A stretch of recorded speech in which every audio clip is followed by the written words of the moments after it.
Yeah, it's going live right now. Well, It's, okay, great. All right.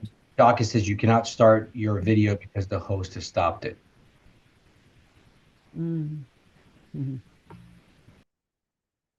Okay, everybody, stand by, and welcome to, we're kicking off the season. It's called the Empowerment Season. Um, but we're having a little bit of technical difficulty as things would be unfolding this way, of course. um, I don't know. Let me see. Hmm.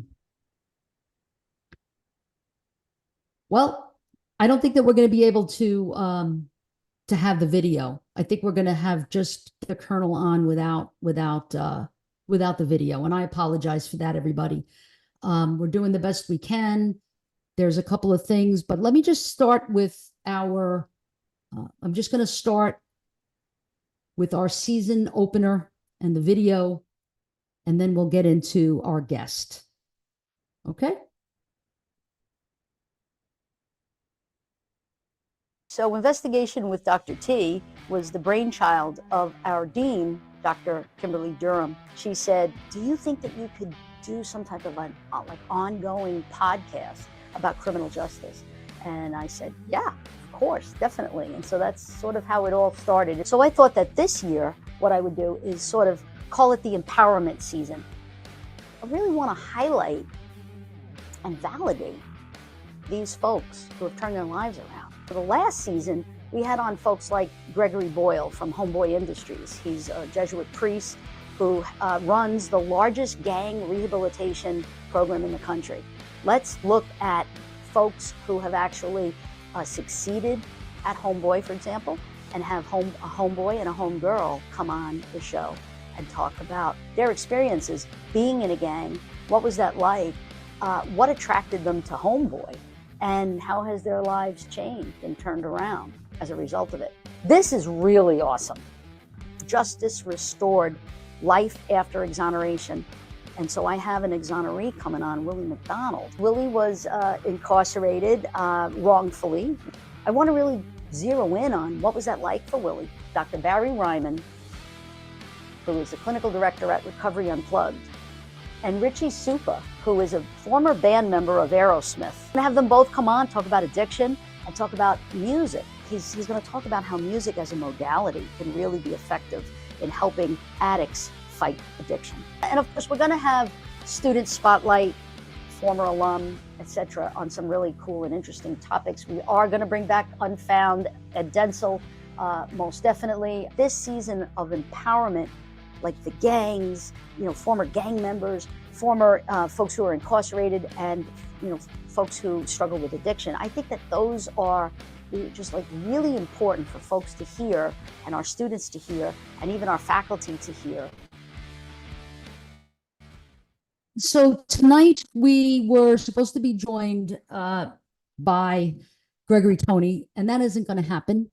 He's tied up with the commission, and he's doing a budget meeting, so he's not able to join us. But I have an amazing guy. His name is Colonel Munib Ahmed.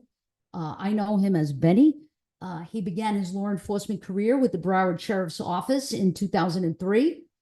Throughout his years of service at BSO, Colonel Ahmed served as a road patrol deputy in the city of Tamarack, detective in BSO's Office of Homeland Security, counterterrorism unit, supervisor in the city of Weston, before returning as a supervisor of counterterrorism unit, which is also phenomenal. He is a graduate of the National FBI National Academy. He is the executive officer to Sheriff Gregory Tony, and in 2021 was promoted to colonel, becoming the first person of Indian descent to serve in this capacity. And so I welcome my guest. Let's see if he's going to try to re-enter as it through his phone, because he was having trouble. He was having trouble sharing his video, and I really want him to share his video with us because I want you to see him, right? So we're gonna call him, we'll call him Colonel for the show. But I mean, like I said, I know him as Benny. And so Benny, can you share now with your phone the video, your camera, or no? Can you? Now we can't even hear you. This is not good. Good Oh, evening, wait. Doc. Can you hear me? I hear you, but I don't see you. Yeah, it won't let me turn on the video. It says the host is blocking it somehow. So, But it's not. It Yeah. isn't. Well, what if I just try to make you a host? Now you're a host. Try it. There you go, but you're upside there we go. down. There you go. Can you see me now? I see you now. Okay. All right. Thank Good God. evening, Doc. Okay, perfect. The only thing is, because I am no longer the host, I cannot spotlight your video. Okay. Can anybody on my dream team do it? Since you Just guys are Benny. can you spotlight his video? That'd be great if you could do that. Yes. Awesome. See, that's why I have them with me. They help me. That's So awesome. Benny, You have an thank you amazing so much team. for being here. You are juggling 1,000 things, I know.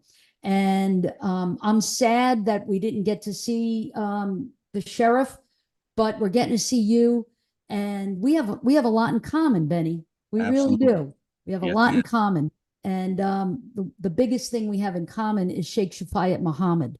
And so Sheikh Shafayat Muhammad is was an imam and the leader at the Darul Uloom Al Hikmat, the mosque in Pembroke Pines. He and I collaborate on so many different things, and I was really blessed in my life to be able to call him friend. He passed away a few months ago, really suddenly at a very young age. But Benny, it warms my heart that you're here with me, and you're here with me to talk about something that's really super, super important, which has to do with how law enforcement, and I'm not going to use the word handle, because some people say, well, how does law enforcement handle people with mental illness? Like, we don't handle people with mental illness. How do we serve people with mental illness? And, the reason I asked Sheriff Tony on is because he just got his PhD with us, and he did his dissertation on crisis intervention training and law enforcement's response to people with mental illness. But Benny, listen, I know that, first of all, you were there for the defense and you saw him defend, and you know what his dissertation was about. So you could kind of talk a little bit about it if you want, but I'm really going to just pick your brain for, remember that we have a lot of students that are on, we have a lot of folks that are watching on YouTube, and they don't understand. They don't understand what happens when a police officer responds to the scene and it is a person who's suffering with mental illness. Civilians look at this and they're like, well, why can't they just fill in the blank? Right. Bring them to an emergency room, bring them to a therapist, help him with his medication, all these different things that we are really out of our purview. But 9 times out of 10, what I see anyway, and I'm an expert witness, attorneys all across the country will engage my services for me to review and assess the actions of officers who have been involved with folks who are mentally ill, and it went the worst way possible, which is that the person who was mentally ill, instead of getting help, was killed at the hands of the police. Now, when civilians look at this, they don't understand. And what I really want to talk about tonight is, how do we prepare ourselves as law enforcement? How do we prepare for interacting with people who have mental illness, chronic mental illness, serious, severe mental illness? How do we do that? How do we get trained? And then what happens? How do we bridge the gap between what we learn and then what happens in the street? So that was a long introduction. No, Please, whatever your absolutely. thoughts are on this. 100%. Doc, Colonel, first of all, please. thank you so much for this opportunity. It's an honor for me to be in your presence, as always has been. And thank you for acknowledging Sheikh Shafad's efforts in this community for decades on end. But I applaud you for your continuous work, not only in this law enforcement community, but also with the entire community itself within Broward County, and offering your expertise in not only mental health and mental health crises, but also from a law enforcement perspective. Because a lot of folks that speak about mental health illness and try to respond, I should say, to some of these crises do not have the expertise that you have, being on the field and understanding and recognizing some of those things. And you alluded to some of those things. It's not a crisis per se, but it's a way that we as society recognize the importance of mental health, not only in general, and what happens with society is when they call 911, when they call emergency services, it's at their worst time. It is at the whim's end, where they're not able to handle whatever the crisis they've been themselves itself, or a family member or a friend that is dealing with this. So it's kind of like a three-prong approach. And some of these things, as you alluded to earlier, how Sheriff Dr. Tony had brought upon this whole thing with his dissertation on the trifecta effect that we have with mental health. It starts with substance abuse, then it leads to homelessness, then it comes back to mental health. Or it could be one of those avenues that we start with mental health and then lead to homelessness and then lead back to substance abuse, or vice versa. And it's a full-on circle. So to answer your first question about how law enforcement addresses these calls of service, first and foremost, the first moment of contact are critical for law enforcement, as you know. The minute that 911 call gets answered, the dispatcher first that takes on this phone call has to identify, what's happening. Is it the individual that's having the crisis, or is it the person that they're dealing with is having the crisis? First, to document all those interactions that the person's having, and then dispatch it out to the law enforcement officer. So people forget that one piece, that the first response is from the dispatcher or the call taker when they receive this 911 phone call, and they're trying to interpret what's happening. The second piece is where the 911 call taker then communicates it to the dispatcher, and the dispatcher then dispatches to the law enforcement officer. And between that, there's a whole lot of training that needs to happen in order for us to identify what the crisis is that we're dealing with. Is it a shooting, or is it really a shooting? Is it a person just trying to identify themselves, saying that they're going to get shot because they're having a mental crisis? So the first thing we need to do is we need to train our dispatchers and our call takers to identify what the person is having a crisis in, or the person that's calling in is having a crisis in. The second part is the dispatchers themselves, when they're receiving this call, then they look up the information about where they're responding to. Hey, has there been a history of several calls of mental illness in this location? Has there been a lot of disturbances? What was the disposition of these calls? So when the dispatcher sends it out to the officer, they're doing their homework and their due diligence to let the officer know, hey, there's a background on this. Just be aware of that. And then the third prong approach comes with the response of the officer itself. And we're a big proponent of this, and the Sheriff Tony had highlighted this in his dissertation, of the importance of having our law enforcement officers, the first point of contact that the individual has with the law enforcement officer has to be trained with CIT, meaning the crisis intervention training. And I was a big proponent of that for years on end, because the first contact dictates how this interaction is going to go. If the officer is quick to first analyze what this dispatcher is telling me about the call, about the individual, or where I'm responding to. Second, when I get to the residence, who I'm interacting with and what state of mind are they in, right? And then to depict that, understand the crisis that they're dealing with, and then to decipher and de-escalate the situation, not to make it exacerbate and take forceful action, but yet to de-escalate the situation and bring it down to their level, whatever that mental state that they're in. And that's the key of having the CIT training, to recognize B, respond effectively in a way that they can relate to that person, what they're going through. And that comes not only with training, but also with experience too. Yes. And a lot of this has to do with communication. So, 100%. there's a couple of things here. Number one, and I love how you just outlined, those three really important elements. So crisis intervention training, which comes from this thing called the Memphis model, Right. Way back when. But for it to really be effective, the Memphis model was kind of like the origin of it was not only to train officers how to assess mental illness, what to say, what to do, how to gather intelligence prior, everything that you just now said. Yes. And have someone with mental health background, a practitioner with you. So it's a team. Sure. However, and this can work in Memphis. It can work in certain small areas, but when you have like a big geographic area that you're responsible for, like Broward County, yes, you have, what do you have, like 5,500 sworn? 5,800 total employees. Yes. Okay. Mm-hmm. So like that's gigantic, right? And you can imagine like how many calls for service BSO is responding to. Is it feasible? Is it practical that you'd be able to have a social worker or a mental health practitioner or a psychologist to respond every single time? It's not practical, right? Right.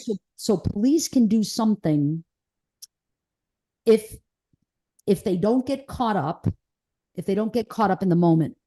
We talk about verbal de-escalation, and we talk about when emotion is high, control is low. So if I'm a police officer and I'm responding to calls for help, and I get to the scene and I determine immediately, oh, okay, this person is schizophrenic or chronic mental illness.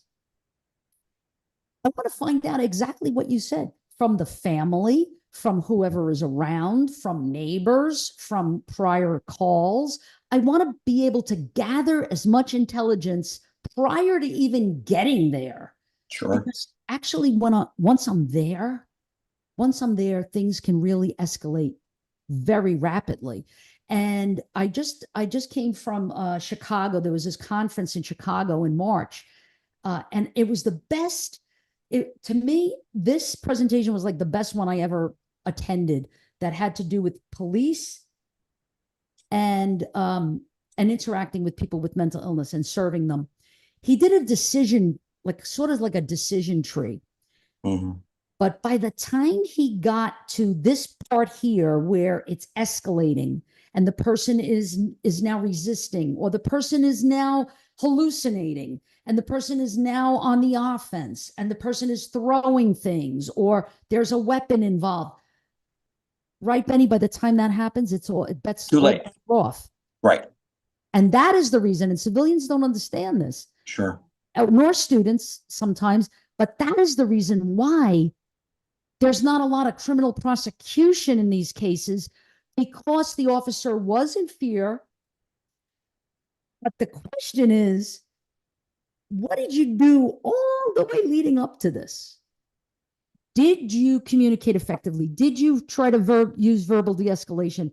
Did you engage the family if the family is helpful? Did you do all these things? Did you give enough time, or did you rush in, right? What about distance? What about a zone of safety? Did you create one? Like all of that, if we don't do all of those steps, by the time it escalates and it blows up, there's no turning back. Right? Right. It's too late. No, 100%. You're spot on with that. And something that you said earlier, Doc, that I want to kind of talk about is the institution of a mental health clinician to go on with law enforcement officers. So we kind of started this. We piloted this program a couple of years ago. It's called the co-responder model, which I'm sure you're familiar with. How we use social workers, i.e. clinicians, to go along with law enforcement officers to these, i.e. hot calls or calls where there's a propensity of mental health illness because of the history that we have at that location. So we piloted that program in several cities within our jurisdictions, i.e. Pompano Beach, Cooper City, and Deerfield. And we have seen a significant change in the response itself because, A, just to send a clinician to those calls, it's not effective, because what if things do escalate? There isn't a law enforcement officer to make sure that the scene is safe for them.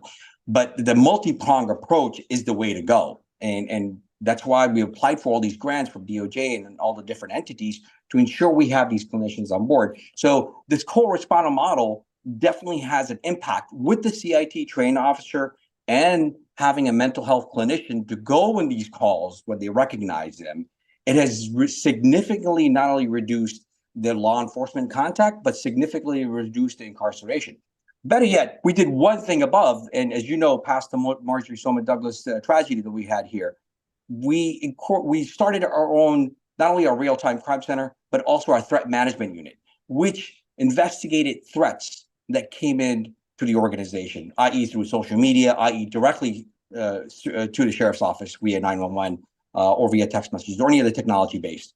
And the sheriff invested heavily on this. And as soon as we came in, they said, recognize that there is a significant issue with threats that are happening around the country. Right after the Marjorie Stoneman Douglas incident, we had several copycats that tried to re-implement the same tragedy per se. And we were able to thwart that because of the threat management unit. So once we started this threat management unit, we recognized all the issues that we're having. And as soon as the department, or the division rather, was stood up, within 6 months, they recognized that there's a lot of cases here that require mental health intervention rather than just initial prosecution and arrest and go on from there. And you're back in the same circle of criminal justice system.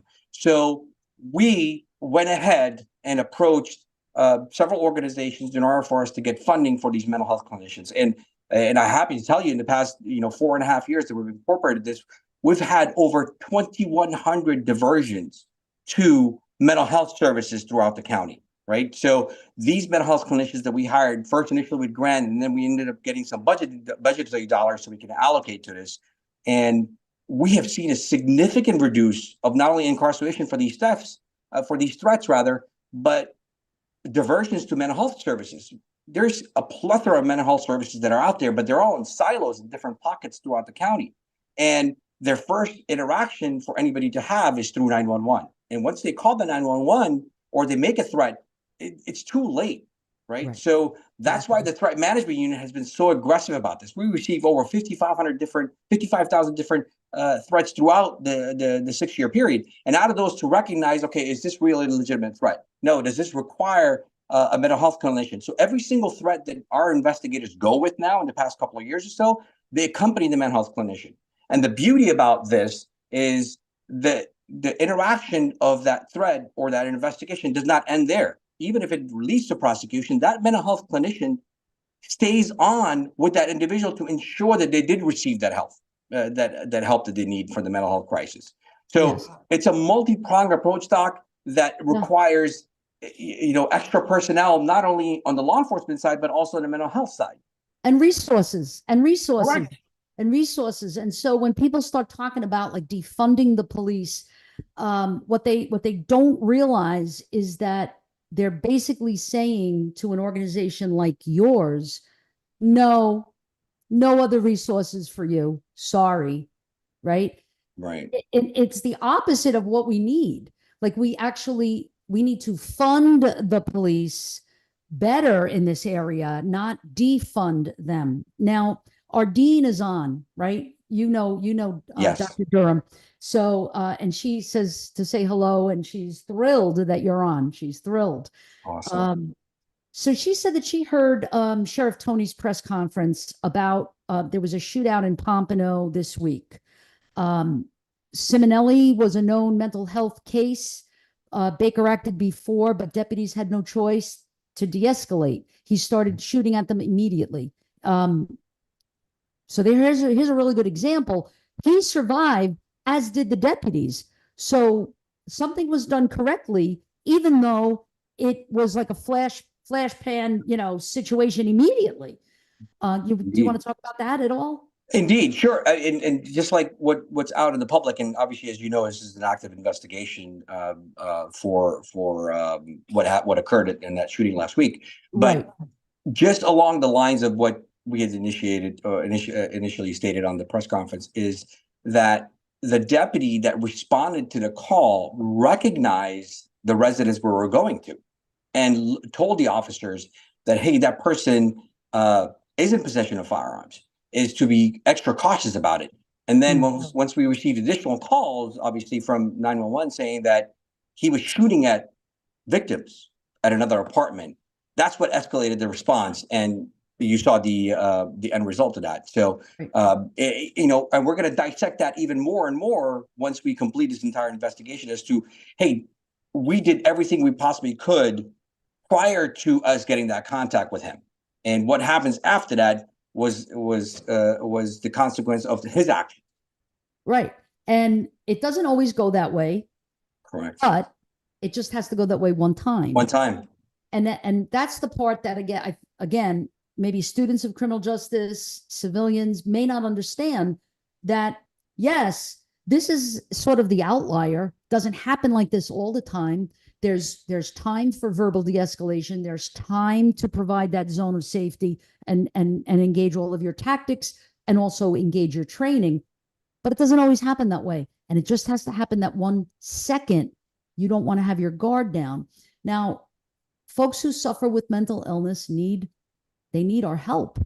Sure. They need our service.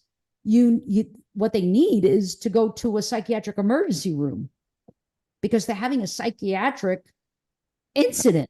Mm-hmm. Okay. But on its face, it may appear as if it's a criminal act. So I might be schizophrenic, homeless, and I'm breaking into someone's house, not motivated by stealing something, motivated by my own mental illness, thinking that I live there.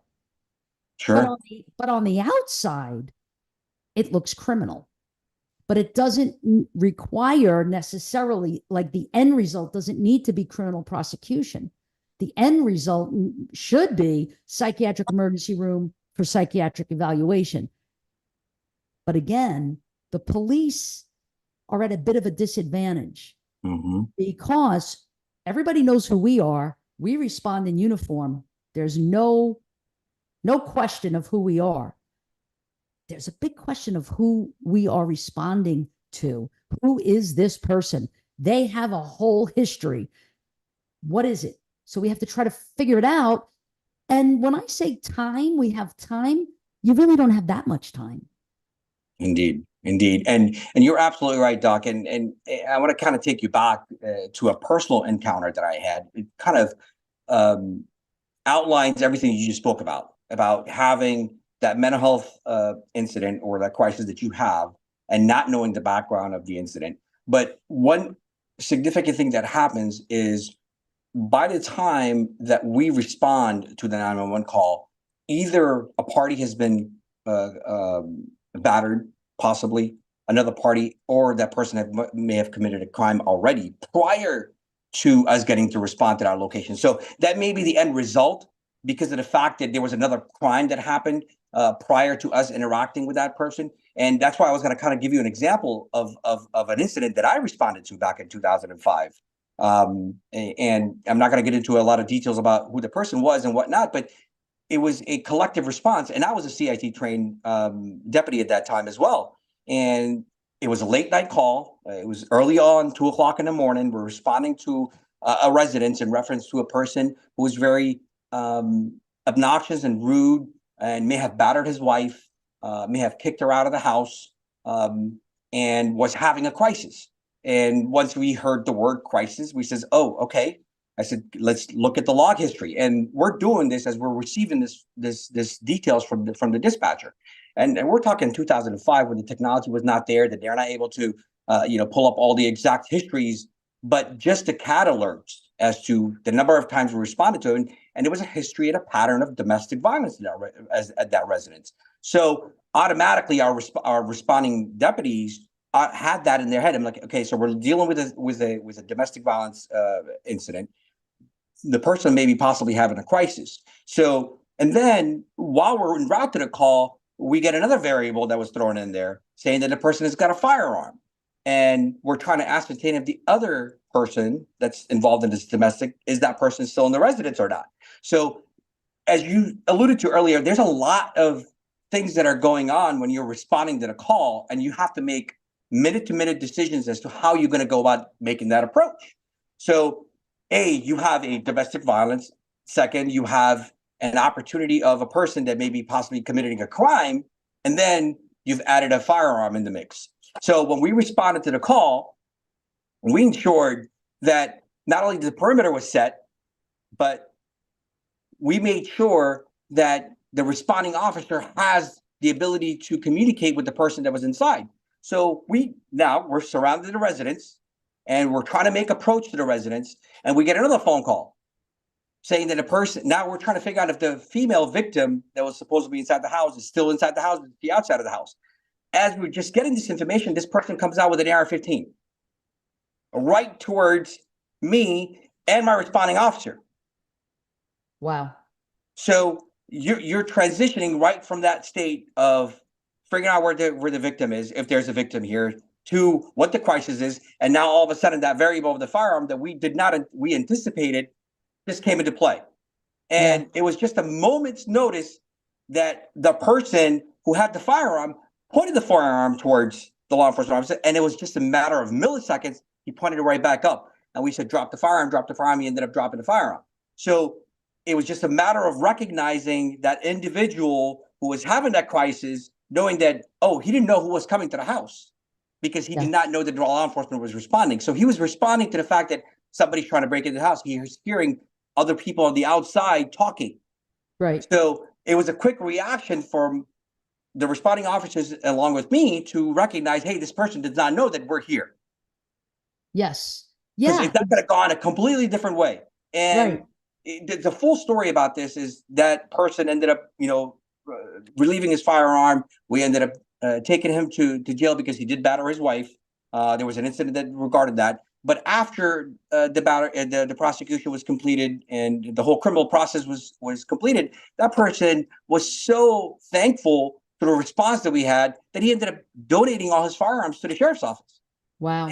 And it was a very great success story as to what a response would be from a law enforcement team that was CIT trained, that recognized, hey, that person is maybe going through a crisis, not knowing, recognizing the officers outside are actually officers. No, somebody's trying to break into the house. And to ensure that we responded effectively. That was a good success story, but we lead on to a lot of those things based on those success stories, but it doesn't always rise up to that level. It doesn't.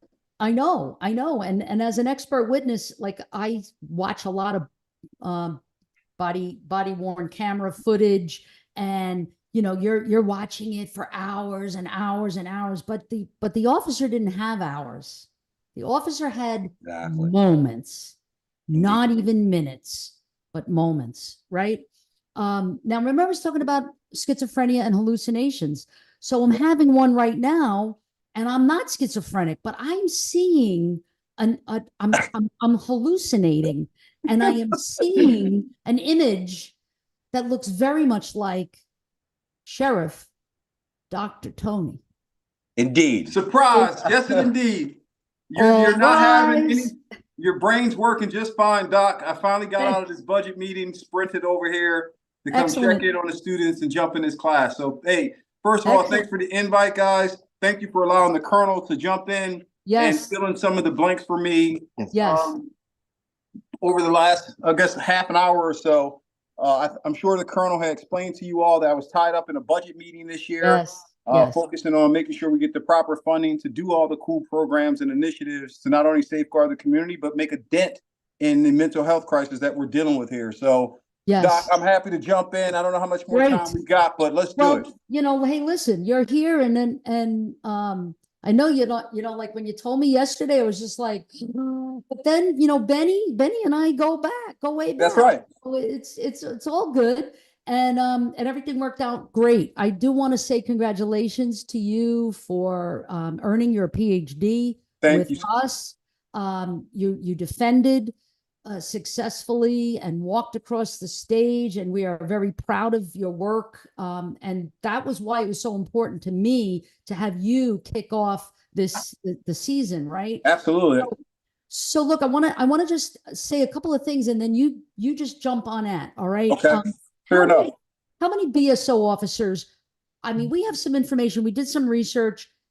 Is it about half? Is it about a little over half that are CIT trained? Yes, that's correct. So from the law enforcement discipline, right, our field patrol operators out in the field, we have roughly 860 plus different deputies that are already CIT trained. And one of my initiatives to bring in as the agency, I've been the sheriff now for 6 years, folks, for those who are not familiar. And a priority of mine was to make sure we become the first organization in the state where all law enforcement officers under my command will be CIT trained. And that also includes the Department of Detention, right, Doc? Don't forget that. I have another 1,000 deputies that are operating inside the jails for care, custody, and control of the inmates.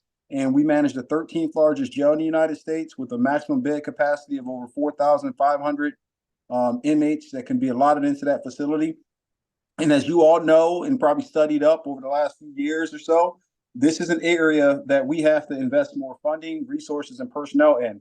Whether you agree with it or not, unfortunately, law enforcement jails have become the de facto mental health facility, not just here in Broward County, but this is kind of systemic of what's happening across the country, since so much money was, reduced at the federal and state level going back to about 1965, that whole deinstitutional period.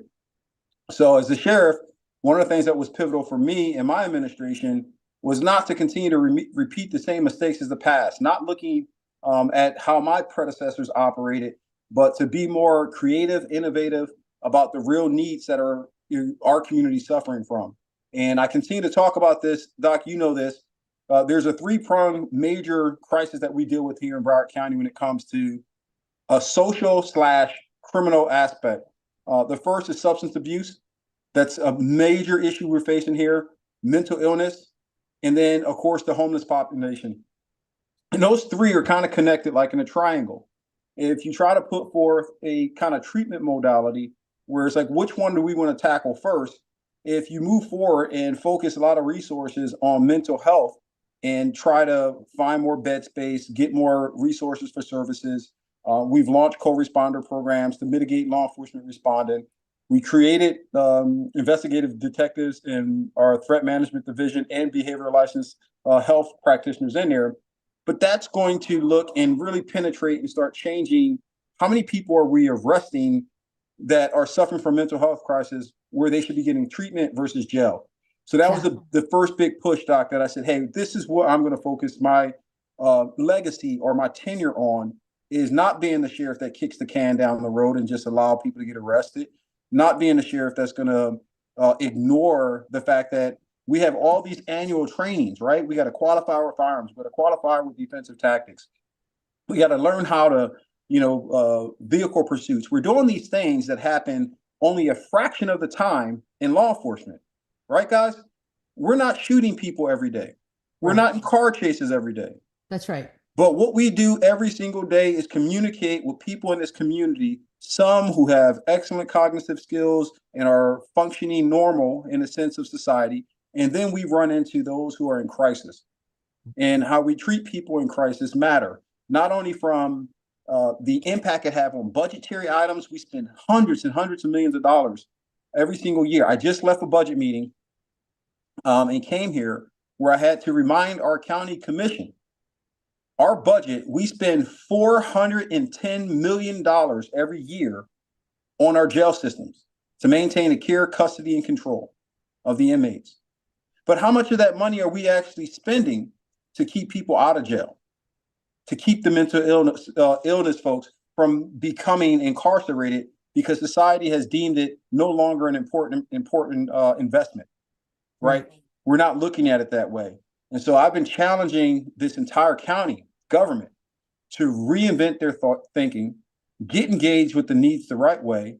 And if it's okay to give me $410 million to keep people in, how about you give me at least 20 million and we build out a mental health facility and keep them out? So these are some of the challenges and dynamics of being a sheriff of the third largest sheriff's office in the United States. Guys who are on, we're larger than 17 states.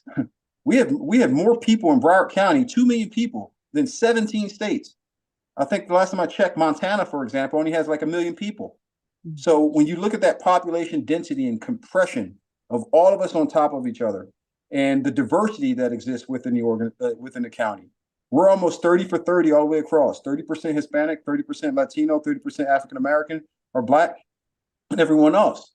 Well, when you have that type of diversity, you're always going to have inequalities in how the people are living in lifestyle.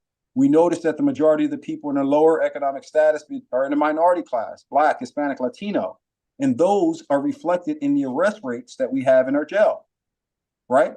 The last data point I pulled, we had about 952 of the roughly 38 inmates that were in custody were all receiving some form of mental health service or care. That is a staggering number that nobody should ignore. Exactly. That's staggering. Yes. Yes. Yes. And I have some other pieces of research here, but you sort of kind of hit upon all of it already. I'm going to ask Annie to come on now. Annie and Eddie are both part of my production team. Yeah. And Annie is going to spotlight herself for a minute. She's a psychology major. Can you spotlight yourself, Annie? Yeah, there you go. All right, great. So the three of us are spotlit. And Annie has there's some questions that we'd like to field. Let's have it. Let's do it. Hello, thank you so much everyone that came in today. And of course, thank you, Sheriff, for being here tonight. We greatly appreciate your presence. So the first question that we have, this is kind of speaking to what like Colonel Ahmad was talking about earlier. Do the mental health clinicians, specifically referring to the co-responder program, do they also travel to the facility with like the officers that respond to everything after the initial contact and transport to the facility? Like, are the health clinicians there for that entire process, or what aspects of the process are they there for? Sure. No, and that's a good question. And it really depends on the basis of what's going on in that scenario and the particular person that we're engaged with. The way we've launched our co-responder model is very similar to what happens across the country, right?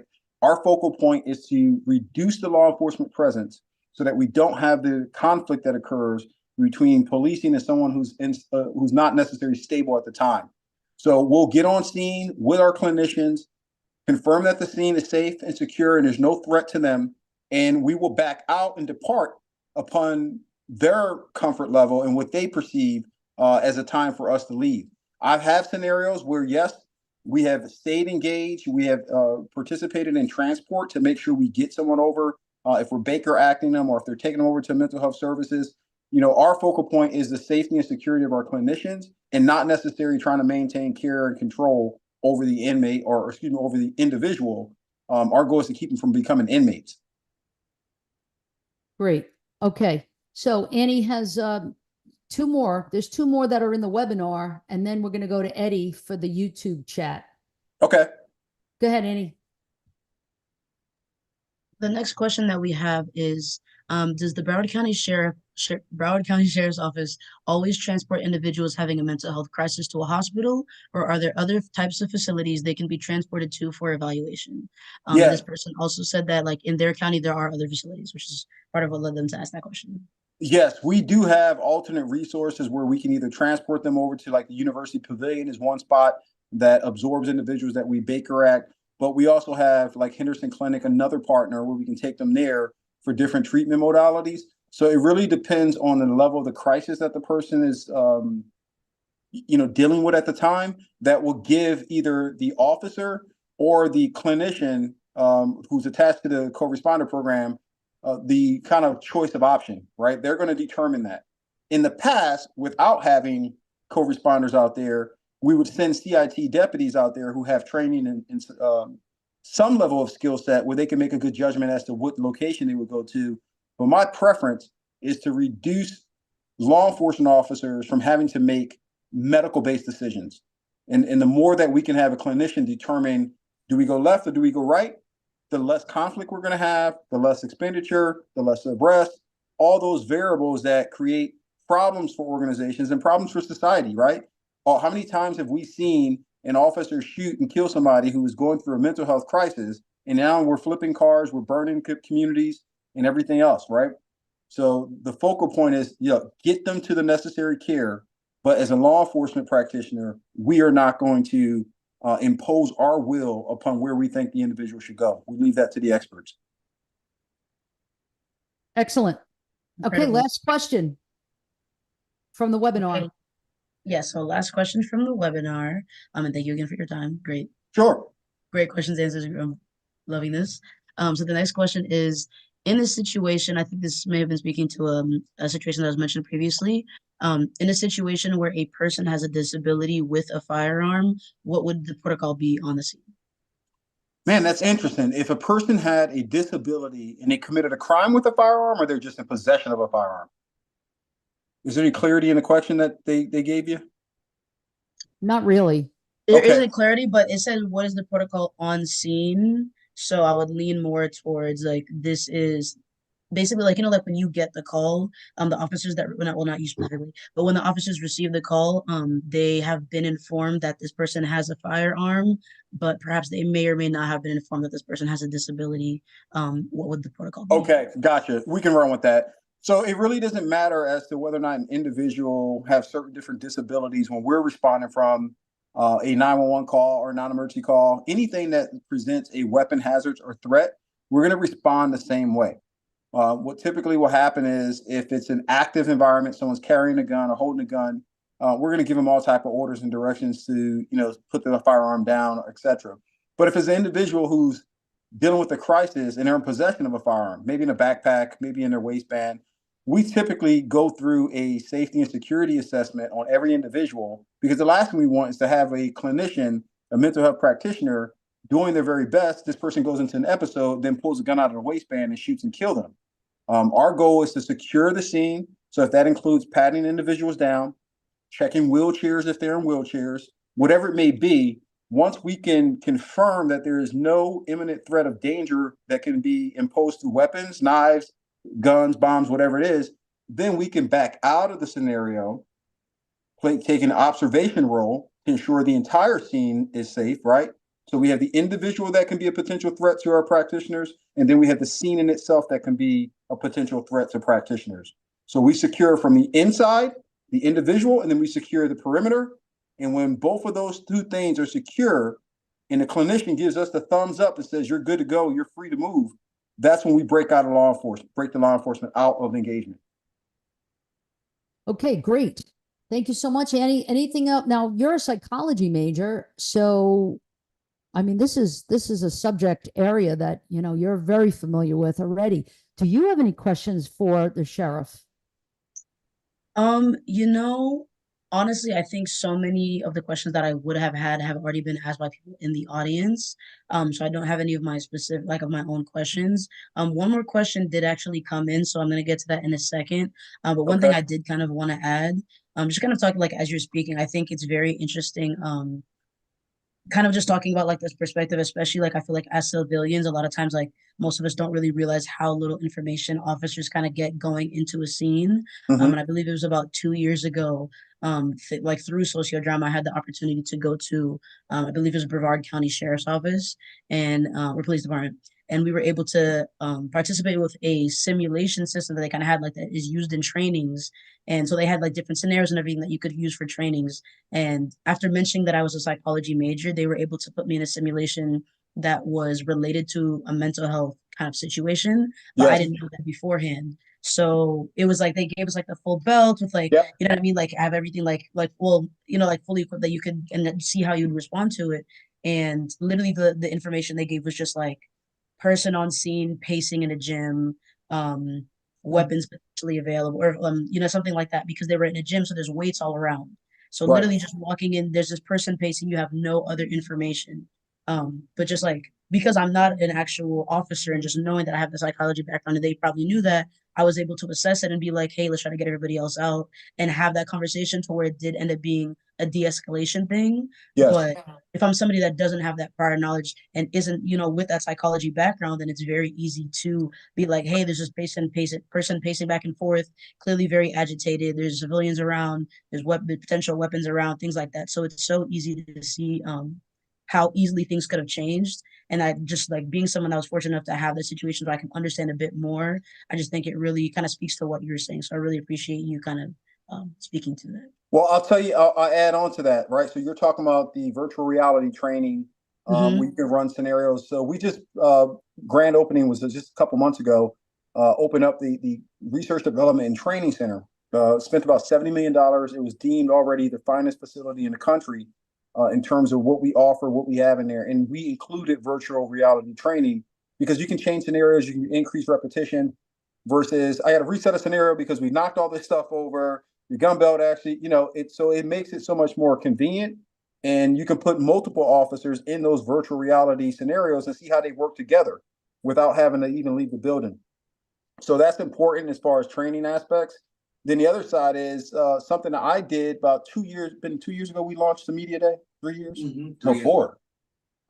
About 3 to 4 years ago, I started noticing all the inconsistencies with the media covering stories, right? And they make these assertions. The deputy should have never shot him. He should have never leg sweeped him. He should have never pulled his gun out. So I said, okay, how about I give you a gun belt and I put you through a multitude of scenarios, some traffic stops, dealing with people that suffer from mental illness. And you know what we saw? The majority of the media people were shooting and killing the suspects because they too were not trained. And so I had to, put them in. I said, look, you don't have to be a law enforcement officer to make these good judgmental skills, but you have to understand the mental aspects and defects and be able to, cite these indicators, right? That's what CIT training is about. It's about giving us the tools as law enforcement officers to go back in our tool belt and say, I've seen that before. I know what those indicators are. He's pacing back and forth left and right. He's talking about demons. Okay, he's going through some mental type of crisis, right?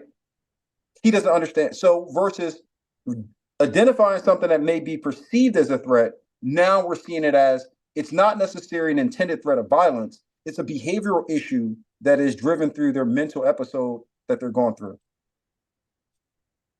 Great. Okay, I'm going to ask for Eddie to come on. Annie, thank you so much for everything. As soon as Benny is going to make me host again. Hopefully that doesn't shut down the sheriff. But or could you at least make me co-host or something so that I could share my video? He's working on it right now. Yeah, I'm not able to share my video, so you're just hearing me, but that's okay. So please welcome Eddie Hammonds. That was on Sauvé Jean-Louis, my amazing psychology student, part of the dream team, I like to call them. But Eddie, did you have any questions for the sheriff while they're trying to figure this out with the co-host rights? Go ahead. Yeah, he's battling right now. Look, we're having some technical issues on both sides. Yeah, that's all right. It's all right. No worries. Okay. It's okay. Anyways, hello. Yes, Eddie. I'm good, thank you. So we didn't have any questions from the YouTube chat, but I have my own question. I'm a special needs education major myself. Okay. I'm just wondering, let's say hypothetically you get on scene, specifically with a younger person, maybe a minor, and you in your professional sense can tell that this is somebody who needs immediate mental health services, but you get pushback from, say, unsupportive family members or someone else on scene. How would you go about dealing with that? Well, there's a couple things with that, right? So per Florida law, the parents have the ultimate guardian rights to determine the activities or so what's best for their kids. But if there's something that's evidently clear, like some form of safety protocol or neglect, then we have an obligation to engage. And so if a child is demonstrating signs of violence or so, we would have the authority to Baker Act them or so. Now, the interesting thing with that is with children, I personally always lean on the side of keeping them out of any system, so long as the parents are competent and going to pursue those type of treatment aspects independently, right? As the father, as the mother, they're going to do the right thing. But you bring up something that I want to talk about also. Something that we launched to help mitigate the conflict and issues that we have when responding to residencies and running into children that suffer from, different illnesses or different mental defects. We launched this program called BSO Cares when I became the sheriff in 2019.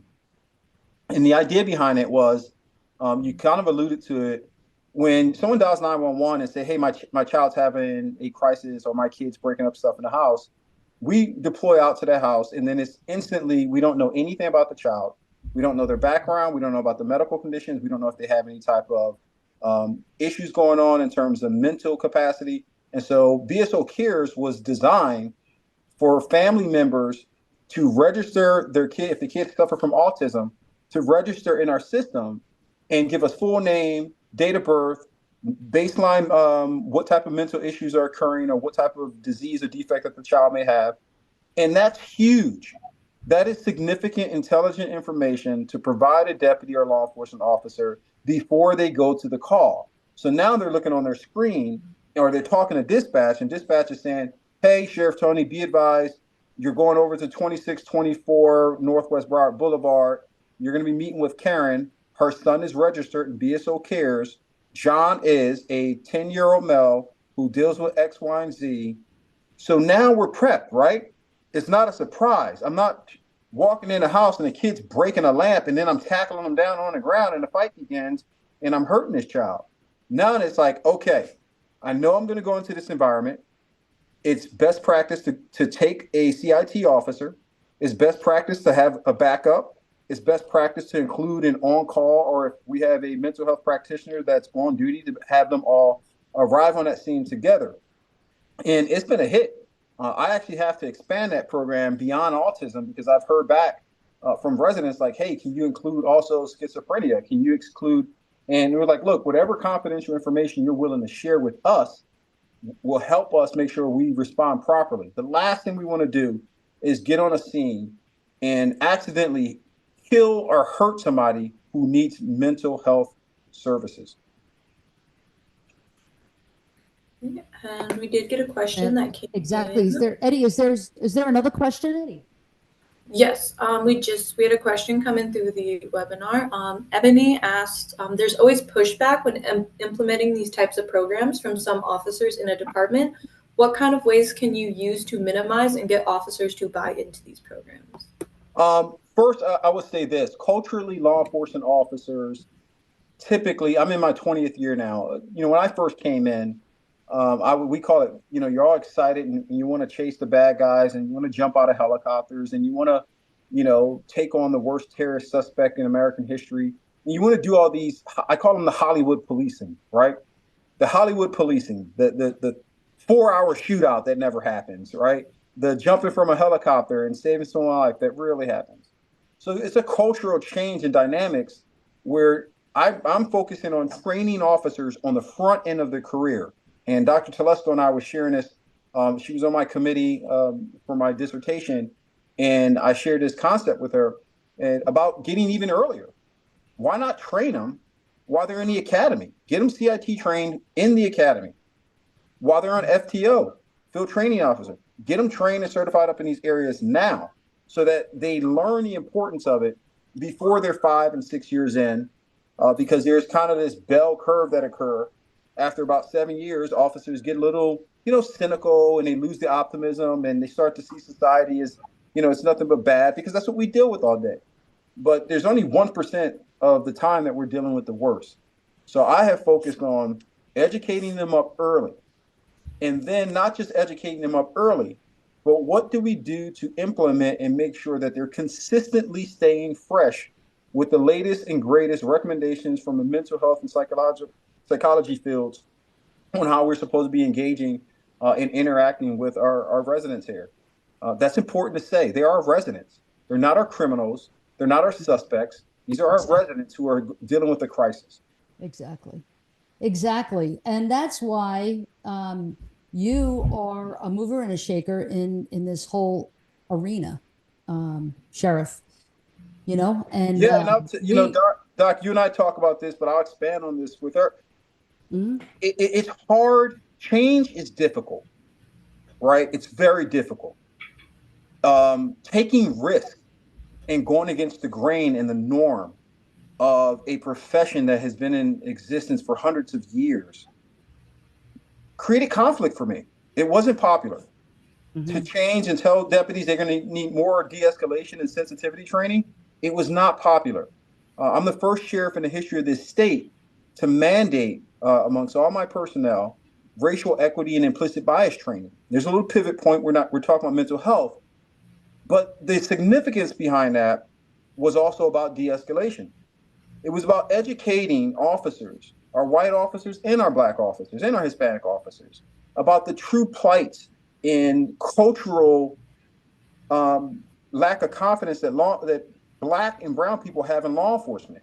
And it's generational. These are, a lot of things that occurred during slave trade, Jim Crow, black codes, and everything else has not totally dissipated from this profession or culturally. A lot of people, including myself as a young man, was adverse to police officers because of what they did to my brothers and my dad and his granddad. So I wanted to be the difference maker and join this organization and change it. And I'm blessed to be at the top, where most change always comes from the top, and move not only this county forward in this agency, but now I'm actually having a national impact on those ideas. But it did not come without controversy. Yes. Well, and I mean, I think I give you so much credit and applaud you for what a pioneer you are, and you're doing groundbreaking work. I've said that to you privately, and I'm saying that publicly. Thank you. It's really an honor for you to be here tonight, and especially since what you just came from, which is a 2-hour war, a gauntlet in right. Like in medieval times, I'm sure. But like the last thing you'd want to do is run over and have to do this now too. So I want you to know that I'm aware and I appreciate it. Doc, I'm just as equally passionate about serving as a law enforcement officer as I am as being a professor and educating the future leaders of this country. Yes. Maybe there's something that one of the students or one of your viewers today will have heard in terms of a statement I made or a position that I made that enlightens them a little bit more and appreciate a little bit more what we do in this job, and maybe even get to a point where I hire half of your students on. Yes. Well, I know that Annie and Eddie are both ready and eager. All right. So we'll Sheriff.org, baby. Let's go. Yeah, that's right. Congratulations on everything, your PhD, everything that you're doing at BSO, and we wish you the best, many, many blessings on the election. But we know that that's going to happen anyway, right? Hey, Doc, listen, I want to say something to you. I appreciate you always being there for me as a professor, an educator, teaching me, challenging me to think differently, challenge me not to accept 99.9% excellence, and making sure we hit 120 all the time.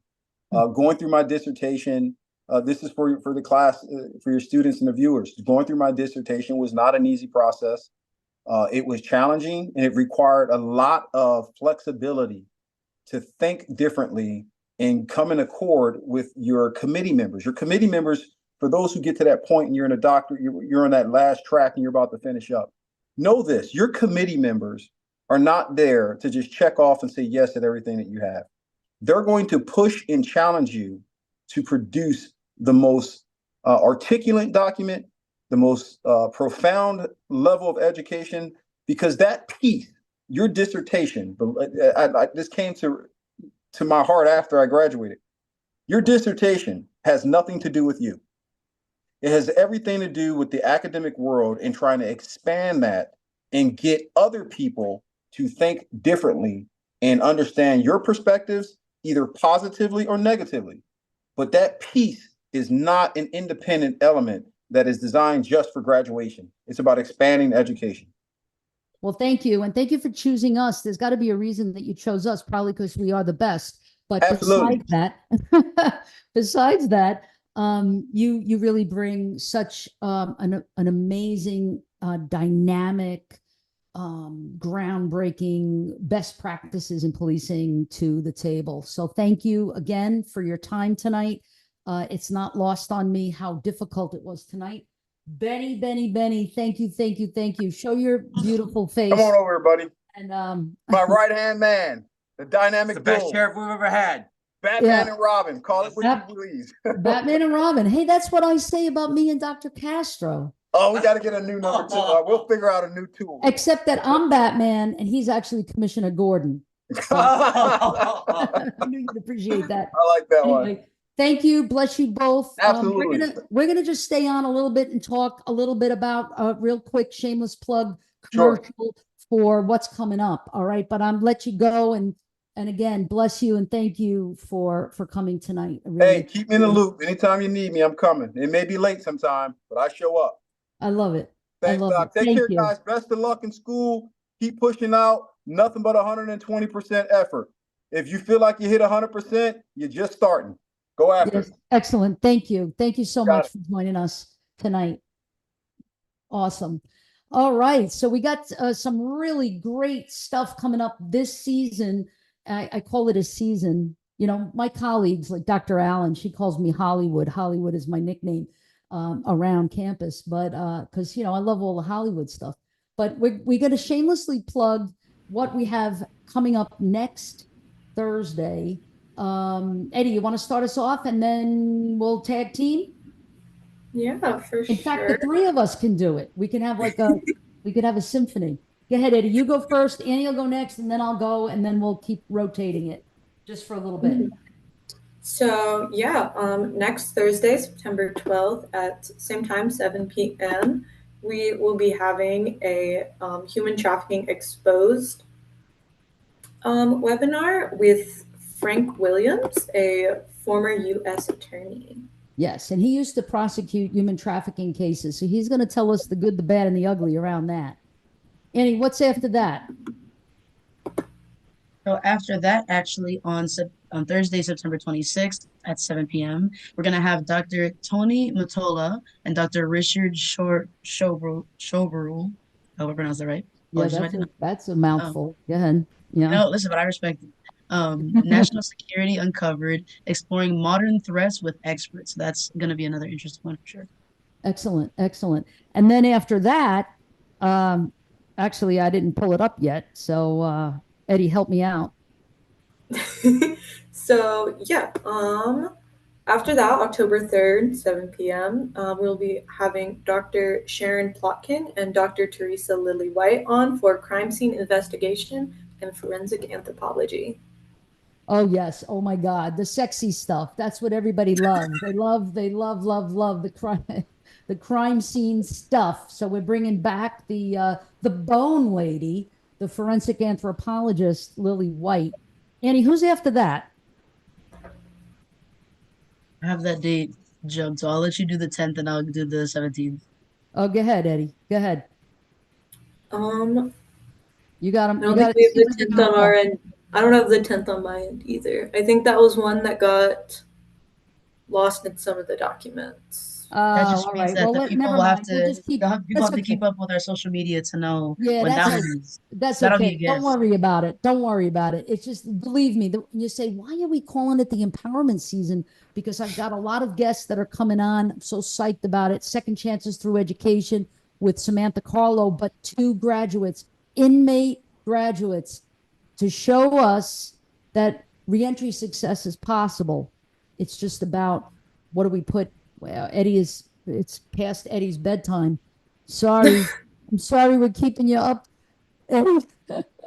But anyway, we have some really, really exciting guests that are coming on this particular semester. We call it the season, but it's just this semester, the fall semester. And we go all the way up until the end of November. So be on the lookout, subscribe. Make sure you subscribe to our YouTube channel. Make me happy, and let's get 1,000 subscribers by the end of this season. So if you're not a subscriber, please do so right now, and then hit the notification bell. This way you know when we go live. I wanted to say thank you so much to our dean, Dr. Kimberly Durham. She was on the whole time. She was thankful to Sheriff Tony for being such a great ambassador to the program. But guess what? She's a great ambassador for everything that we do here in the School of Criminal Justice, in the Fischler College of Education. So thank you for joining me. I'm sorry we went over. I'm sorry some things were clunky tonight. Can be helped. You know, we did the best we can. And we always try to make up time in the air whenever we have a delay. So thank you again, and be safe, be well.